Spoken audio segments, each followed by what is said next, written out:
नमस्कार दोस्तों, हम एक नए सेशन में मिल चुके हैं और इस सेशन में हम लोग आगे के लेक्चर्स डेटा साइंस के कंटिन्यू करेंगे। स्टार्ट करने से पहले आपको बता दें कि हमने अपने चैनल पे एक शेड्यूल लॉन्च कर रखा है जहां हर रात 9 बजे झारखंड कर्मचारी चयन आयोग में माध्यमिक शिक्षक का जो पद निकला है उसकी तैयारी कर रहे बच्चों की हम यहाँ मदद करते हैं। संडे और वेडनेसडे को कंप्यूटर साइंस का lectures, Monday Thursday AI coding, Tuesday Friday data science और सैटरडे को कंप्यूटर अवेयरनेस का लेक्चर्स वहाँ पे आपको मिल जाएगा फ्री ऑफ कॉस्ट। पूरा कोर्स, कंप्लीट कोर्स फ्री में पढ़ाया जाता है, उसके लिए कोई चार्ज नहीं है। एग्ज़ाम से पहले पूरा कोर्स कंप्लीट कर दिया जाएगा। इसके अलावा समय समय पर हम लोग एमसीक्यू सेशंस भी चलाते हैं। एक एमसीक्यू सेशन वहाँ पे कंप्यूटर साइंस का पड़ा है और दूसरा एमसीक्यू सेशन पड़ा है आपका कंप्यूटर अवेयरनेस का। कंप्यूटर अवेयरनेस का लेक्चर्स उन बच्चों के लिए आवश्यक है जो माध्यमिक शिक्षा की तैयारी कर रहे हैं। इसमें फ़ायदा क्या होगा कि पेपर 1 का एक एग्ज़ाम होगा। पेपर 1 के एग्ज़ाम में जीएस के साथ साथ, यानी जीएस वाले पेपर में बेसिक कंप्यूटर पूछा जाएगा। ठीक है, तो उस बेसिक कंप्यूटर के लिए आपको आवश्यक है कि आप कहीं पढ़ें, तो उसके लिए हम लोग 1100 क्वेश्चन का एमसीक्यू सीरीज़ लॉन्च किए हैं जो चैनल पे चल रहा है। आप वहाँ से देखकर उसे पढ़ सकते हैं। अभी तक जितने भी एग्ज़ाम्स हुए हैं इंडिया में, जो भी क्वेश्चन आया, वो लेटेस्ट आरआरबी हो, एसएससी हो, सीजीएल हो, सीएचएसएल हो, पीओ हो, आईबीपीएस, एसबीआई, सारे का कलेक्शंस आपको वहाँ पर मिल जाएगा। उन सबको इकट्ठा करके वो क्वेश्चन बैंक बनाया गया है। इसका पीडीएफ भी अवेलेबल है। आप इस व्हाट्सएप ग्रुप में यहाँ से जुड़कर पीडीएफ पा सकते हैं। लिंक चाहते हैं तो डिस्क्रिप्शन बॉक्स में अवेलेबल है, आप वहाँ से ज्वाइन कर सकते हैं। ये जो लेक्चर है वो हमारा तीसरा लेक्चर होगा data science and cyber security के लिए। यहाँ पर देखने से पहले आपसे अनुरोध है कि लेक्चर 1 और 2 ज़रूर देखिएगा, वरना ये तीसरा आपको समझ में नहीं आएगा। हम लोग बात कर रहे थे डेटा के बारे में। इस लेक्चर में बात करेंगे डेटा प्री प्रोसेसिंग ऑपरेशंस, यानी डेटा पे ऑपरेशंस परफॉर्म करने से पहले कुछ कार्य करना पड़ता है। कौन कौन से कार्य होते हैं? तो 5 बेसिक हैं। पहला है डेटा डिस्क्रिटाइजेशन, दूसरा डेटा रिडक्शन, तीसरा डेटा ट्रांसफॉर्मेशन, चौथा डेटा इंटीग्रेशन, पांचवा डेटा क्लीनिंग। अब इन पांचों के बारे में हमें जानना पड़ेगा कि ये क्या होता है और कैसे यूज़ करते हैं। डेटा क्लीनिंग से शुरुआत करें। डेटा क्लीनिंग जो है क्यों करते हैं? तो data cleaning is done to handle irrelevant और मिसिंग डेटा। मिसिंग डेटा को हैंडल करने के लिए हम लोग किसका इस्तेमाल करते हैं? डेटा क्लीनिंग का इस्तेमाल करते हैं। कैसे होता है डेटा क्लीनिंग? तो डेटा क्लीनिंग का 3 तरीका है। पहला तरीका जो है वो filling in the missing values, जो वैल्यूज़ मिसिंग हैं उनको भर के करते हैं। दूसरा क्या तरीका है? तो स्मूथिंग नॉइजी डेटा, जो डेटा नॉइजी है उसको स्मूथ करके। तीसरा क्या है? Detecting and removing outliers. तब आपके मन में चल रहा होगा कि सर ये आउटलायर्स क्या है और यहाँ पे क्यों यूज़ हुआ है। इसी सेशन में हम लोग इसके बारे में और भी जानेंगे। अगर आपसे पूछा जाए कि डेटा फिलिंग को हम लोग और क्या कह सकते हैं, तो डेटा फिलिंग को हम लोग इम्प्यूटेशन ऑफ मिसिंग डेटा के नाम से भी जानते हैं। तो filling up the missing values in data is known as imputation of missing data. Sometimes this imputation process becomes time consuming. कभी कभी ये imputation का जो process है वो time consuming हो जाता है. The method to be adapted for filling up the missing values depends on the pattern of data. यानी जो मिसिंग वैल्यू है वो कौन सा होगा, इसको पहचानने के लिए हम लोग पैटर्न का यूज़ करते हैं। And the nature of analysis to be performed with the data, यानी आप पैटर्न के साथ साथ ये भी जानना चाहते हैं या जानने की कोशिश करते हैं या जानते हैं कि उस पे कौन कौन सा एनालिसिस किया जाएगा। The simplest method for handling missing values are. सबसे सिंपल तरीका कौन कौन सा है डेटा हैंडलिंग का? पहला, replacing missing values with zeros. जो वैल्यूज मिसिंग हैं उनको आप जीरो से रिप्लेस कर दीजिए। दूसरा, dropping rows with missing values. अगर कोई रो खाली है तो आप उसको रिप्लेस कर दीजिए, यानी उसको डिलीट कर दीजिए, हटा दीजिए। तीसरा कहता है replace missing values with mean, median या मोड। आप क्या कर सकते हैं कि अगर कोई वैल्यू मिसिंग है तो उसको मीन, मीडियन या मोड से भी रिप्रेजेंट कर सकते हैं। आई होप कि आप लोग मेरी बातों को समझ रहे हैं। ठीक है, नेक्स्ट कहता है कि आप उस मिसिंग वैल्यू को उसके प्रीवियस वैल्यू से रिप्लेस कर सकते हैं, यानी filling every missing value with the previous value. Previous वाले वैल्यू, पुराने वाले वैल्यू से रिप्लेस कर सकते हैं। नेक्स्ट कहता है filling every missing value with next value. Next value से भी आप उसको रिप्लेस कर सकते हैं। देखिए, हम तो आपको पढ़ा दे रहे हैं, लेकिन आपको ध्यान रखना है कि इन सारे का आपके पास पीडीएफ तो मिल जाएगा, लेकिन पीडीएफ के साथ साथ आप सबको नोट्स बनाने का आदत होना चाहिए। क्योंकि अगर आप नोट्स नहीं बनाएंगे तो फिर ये परीक्षा आपके लिए बहुत दूर है। सिर्फ वीडियो देखने से और पीडीएफ से सिलेक्शन होने वाला नहीं है। हो सकता है मेरी बातें आपको कटु लगे, लेकिन मेरा काम यहाँ पर व्यूज़ और सब्सक्रिप्शंस के लिए नहीं है। मैं आपका सिलेक्शन चाहता हूँ, इसलिए मैं कह रहा हूँ कि आप प्लीज़ इसका नोट्स बनाइए। नोट्स बनाएंगे तो आपको याद रखने में बहुत सुविधा मिलेगा। कुछ बच्चों का ये भी था कि सर टेस्ट सीरीज़ नहीं मिल रहा है। घबराना नहीं है, हम फ्री टेस्ट सीरीज़ भी लॉन्च करने वाले हैं बहुत जल्द। आप उस फैसिलिटी को भी अवेल कर सकते हैं। आगे चलते हैं। हमसे पूछा गया smoothing the noisy data. Smoothing the noisy data ये क्या है? तो it is an important technique for data pre processing. एक इम्पॉर्टेंट टेक्निक है किसका? डेटा प्री प्रोसेसिंग का। क्यों यूज़ करते हैं?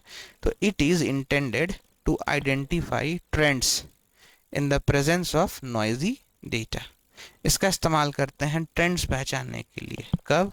नॉइजी डेटा जब होता है। नॉइजी डेटा क्या होता है? तो नॉइजी डेटा का मतलब होता है कि बहुत सारे अलग अलग डेटा का collection of different types of data. ठीक है, उसको हम लोग क्या कहते हैं? Noisy data. कब यूज़ करते हैं? When the pattern of the trend is unknown. जब हमें पैटर्न ट्रेंड का पता ना हो। दो तरीका जो है स्मूथिंग नॉइजी डेटा का, the two main methods used for smoothing noisy data are binning and regression. पहला है बिनिंग और दूसरा है रिग्रेशन। पहला है बिनिंग और दूसरा है रिग्रेशन। बिनिंग क्या होता है? बिनिंग का जो है एक मेथड है, इसका इस्तेमाल करते हैं, is mainly applied to improve the accuracy of a predictive model by reducing the noise from the data। इसका इस्तेमाल करते हैं एक्यूरेसी प्रेडिक्ट करने के लिए। किस चीज़ का? किसी मॉडल का। कैसे प्रेडिक्ट कर सकते हैं? तो प्रेडिक्ट करने के लिए हम लोग नॉइज़ हटाते हैं फ्रॉम द डेटा। ठीक है, तो आपको ध्यान रखना है कि बिनिंग क्या है? Accuracy. It is used to improve the accuracy of a predictive model, यानी किसी मॉडल के एक्यूरेसी को इम्प्रूव करने के लिए यूज़ होता है। कैसे कर सकते हैं? नॉइज़ को हटाकर। दूसरा, it helps in easy identification of outliers और invalid values from numerical data. Binning जो है हमें आउटलायर्स पहचानने में और इनवैलिड वैल्यूज़ को पहचानने में भी मदद करता है। Next, it is a discretization method. एक डिस्क्रेटिजेशन मेथड है। इस डिस्क्रेटिजेशन मेथड क्या होता है? तो याद रखेंगे डिस्क्रेटिजेशन मेथड जो होता है ये न्यूमेरिकल वैल्यूज़ यानी नंबर वाले वैल्यूज़ पर लगता है। ठीक है, that performs local smoothing of data by transforming numerical values into categorical counterparts। ठीक है।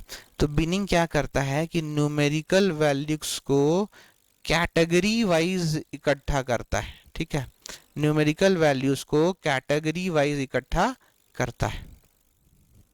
नेक्स्ट पॉइंट कहता है this method smoothens sorted data values by referring to the values around it.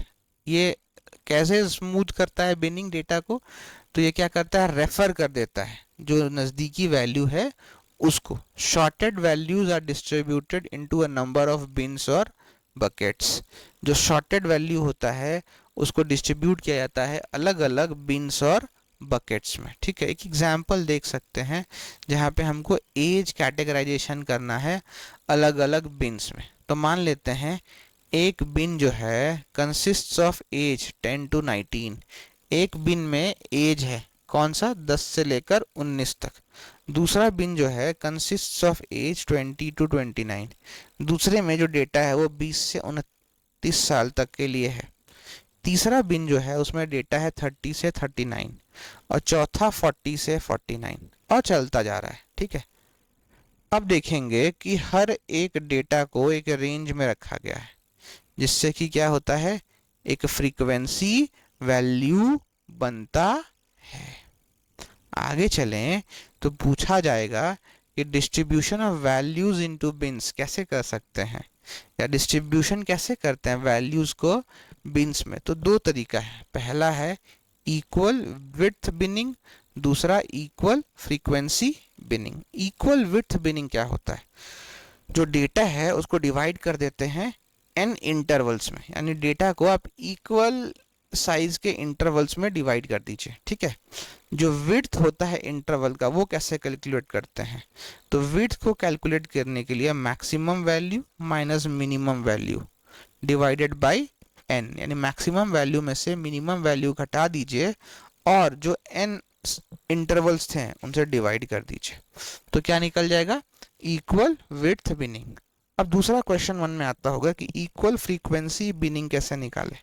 तो इस केस में क्या होता है, the data is divided into n groups. Data को हम n ग्रुप्स में डिवाइड कर देते हैं and each group contains approximately the same number of values.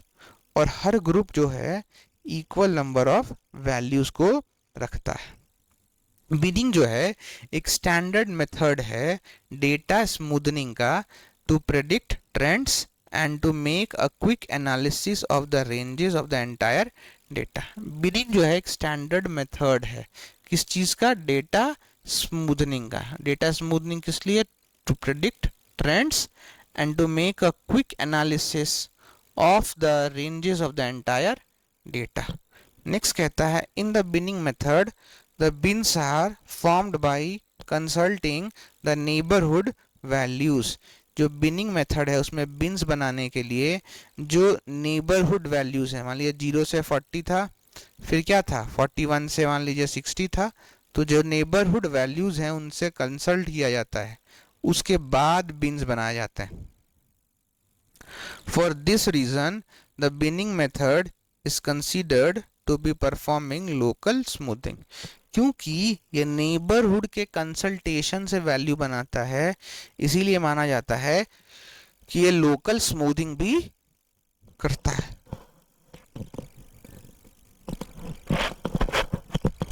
आगे चलते हैं, नेक्स्ट हमारे पास जो है वो है रिग्रेशन। रिग्रेशन क्या होता है, ठीक है, तो रिग्रेशन से पहले हम लोग जानते हैं आउटलायर क्या होता है। मैंने बताया था शुरू में आउटलायर के बारे में कि हम लोग आगे पढ़ेंगे। तो आउटलायर जो होता है एक डेटा पॉइंट है, वो डेटा पॉइंट कहाँ से है, तो that is far away from other related data points. Outlier एक डेटा पॉइंट है जो बाकी के रिलेटेड डेटा पॉइंट से बहुत ही दूर है। आउटलायर्स में occur due to several reasons. Outlier कई रीजन से अकर हो सकता है, कौन कौन सा, मेजरमेंट एरर से, डेटा एंट्री एरर से, एक्सपेरिमेंटल एरर से, इंटेंशनल इंक्लूजन ऑफ आउटलायर्स से, सैम्पलिंग एरर से, या नेचुरल अकरेंस ऑफ आउटलायर्स से। For data analysis outliers should be excluded from the data set as much as possible.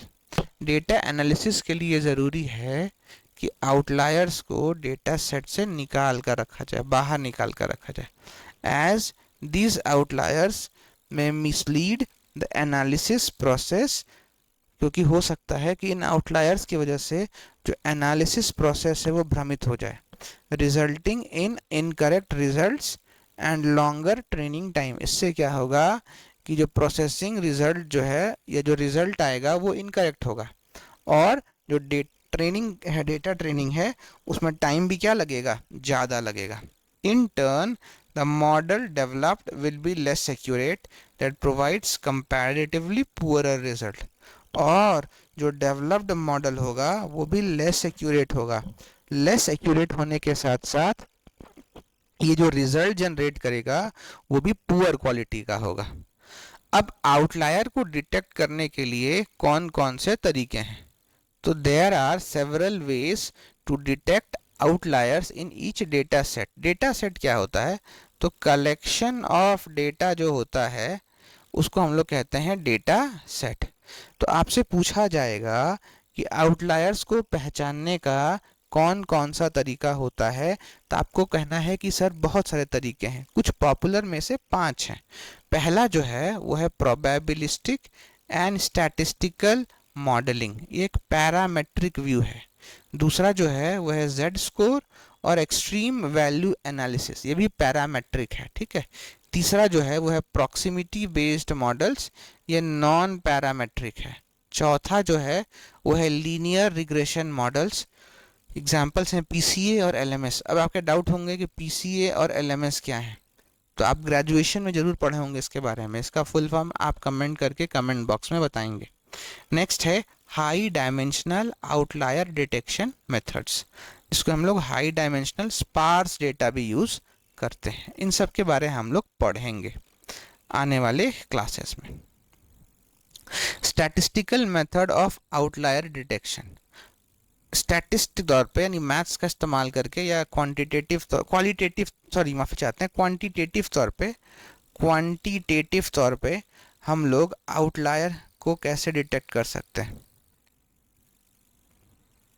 Quantitative का spelling गलत लिख दिया है मैंने, क्वांटिटेटिव तौर पे कैसे हटा सकते हैं? तो 2 तरीका है। पहला स्टैंडर्ड डेविएशन मेथड, दूसरा है inter quartile range method. I repeat, पहला है स्टैंडर्ड डेविएशन मेथड, दूसरा है इंटर क्वार्टाइल रेंज मेथड। अब स्टैंडर्ड डेविएशन मेथड क्या होता है ये हम लोग जानते हैं। This method of outlier detection initially calculates the mean and standard deviation of the data point. इसमें क्या होता है कि आउटलायर डिटेक्शन में जनरली मीन और स्टैंडर्ड डेविएशन कैलकुलेट होता है डेटा पॉइंट का, ठीक है। दूसरा जो होता है, हर वैल्यू जो है is compared bye checking whether the value is a certain number of standard deviations away from the mean. यहाँ पे हर वैल्यू को कंपेयर करके चेक किया जाता है, ठीक है, कि स्टैंडर्ड डेविएशन से कितना दूर है वो जो मीन वैल्यू निकला है वो। अगर वो जो डेटा है उसको आउटलायर पाया गया तो उस केस में क्या होता है, the specified number of standard deviations is considered as the threshold value for which the default value is 3। जो स्टैंडर्ड डेविएशन जो होता है वो क्या होता है, तो वो माना जाता है कि वो एक थ्रेशोल्ड वैल्यू है और उसका जो डिफ़ॉल्ट वैल्यू है उसको क्या माना गया है, 3। तो आपके एग्जाम में पूछा जाएगा कि स्टैंडर्ड डेविएशन का जो थ्रेशोल्ड वैल्यू डिफ़ॉल्ट में है वो क्या है, तो आपको याद रखना है कि वो 3 है। इंटर क्वार्टाइल रेंज मेथड क्या होता है, तो अगर हम लोग इंटर क्वार्टाइल रेंज मेथड की बात करें तो ये initially calculates the inter quartile range for the given data points. एक डेटा पॉइंट के लिए इंटर क्वार्टाइल रेंज को पहले कैलकुलेट करता है। कैसे करता है ये हम लोग पढ़ेंगे, ठीक है। Each value is then compared with the value, और हर वैल्यू को कंपेयर किया जाता है वैल्यू के साथ, ठीक है। If the data point is more than 1.5 into IKR above the third quartile or below the first quartile, the data point is identified as an outlier. जब इंटर क्वार्टाइल रेंज मेथड को 1.5 से multiply करते हैं और ये value जो है third quartile से ज़्यादा होता है या फर्स्ट क्वार्टाइल से कम आता है, तो उस केस में मानते हैं कि जो डेटा पॉइंट है वो एक आउटलायर है। ठीक है, तो इसको हम लोग मैथमेटिकली कैसे रिप्रेजेंट कर सकते हैं? This can be mathematically represented as low outliers are less than Q1 minus 1.5 into IQR, और हाई क्वार्टिलायर्स are more than Q3 plus 1.5 into IQR, where Q1 is the first quartile and Q3 is the third quartile. यानी इसी चीज़ को mathematically represent करना होगा तो क्या होगा? तो थर्ड क्वार्टाइल के लिए ये हो गया, फर्स्ट क्वार्टाइल के लिए ये हो गया। ये आपको एक याद रखना है। ये था आज की क्लास में डेटा साइंस के बारे में।